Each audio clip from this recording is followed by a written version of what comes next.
അലീനയുടെ നാളത്തെ സ്റ്റോറിയിലേക്ക് എല്ലാവർക്കും സ്വാഗതം. അങ്ങനെ ജോയ്സി ബാലചന്ദ്രനോട് പറയുകയാണ്, അലീന ഇവിടെ നിന്നാൽ നിങ്ങളും വൈഫും തമ്മിലുള്ള പ്രശ്നം കൂടത്തേയുള്ളൂ, ഇതിനൊരു സൊല്യൂഷൻ ആവില്ലല്ലോ എന്നിങ്ങനെ ബാലചന്ദ്രനോട് പറയുമ്പോൾ ബാലചന്ദ്രൻ പറയുന്നുണ്ട്, അത് കൂടാൻ വേണ്ടിയാണ് എൻ്റെയും ശ്രമം എന്നിങ്ങനെ ഉറപ്പിച്ച് പറയുകയാണ്.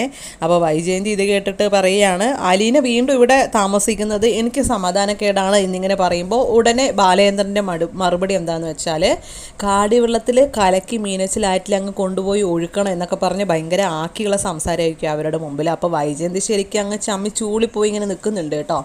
അപ്പോൾ ജോയ്സി ആണെങ്കിൽ അലീനയോട് പറയുകയാണ്, ബാലചന്ദ്രൻ അങ്ങനെയൊക്കെ പറഞ്ഞാലും അലീനയ്ക്ക് ഞങ്ങളോടൊപ്പം വരാമല്ലോ, നീ വാ, നീ വെറുതെ പ്രശ്നം ഉണ്ടാക്കാൻ നിൽക്കണ്ട എന്നിങ്ങനെ പറയുന്നു കേട്ടോ.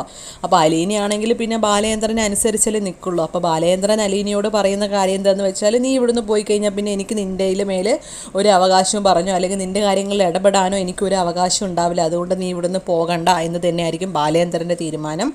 അപ്പോൾ അലീനയോട് പറയുന്നുണ്ട്, അവരെല്ലാവരും ഇപ്പോൾ എത്താനായിട്ടുണ്ട് വലിയ പ്രശ്നം ഉണ്ടാക്കാൻ വേണ്ടിയിട്ട്, എന്തൊക്കെ വന്നാലും നീ വാതിൽ തുറക്കരുത്, താഴേക്ക് വരാനും നിൽക്കരുത് എന്ന് പറയുകയാണ്. ബാലചന്ദ്രൻ ആ ഒരു വൈജയന്തിയുടെ കുടുംബക്കാർ വരുന്നതും ആങ്ങളമാർ വരുന്നതൊക്കെ നേരിടാൻ തയ്യാറായി തന്നെ നിൽക്കുകയാണ് ബാലചന്ദ്രൻ. വൈജയന്തിയുടെ ആങ്ങളമാരും കുടുംബക്കാരും എല്ലാവരും എങ്ങനെയെങ്കിലും അലീനയെ പുറത്താക്കിയേ നിൽക്കൂ എന്നുള്ള ഭാവത്തിലാണ് അവരുടെയും വരവ്. അപ്പോൾ ഇതെല്ലാം ഉൾപ്പെടുത്തിക്കൊണ്ടായിരിക്കും നാളത്തെ സ്റ്റോറി.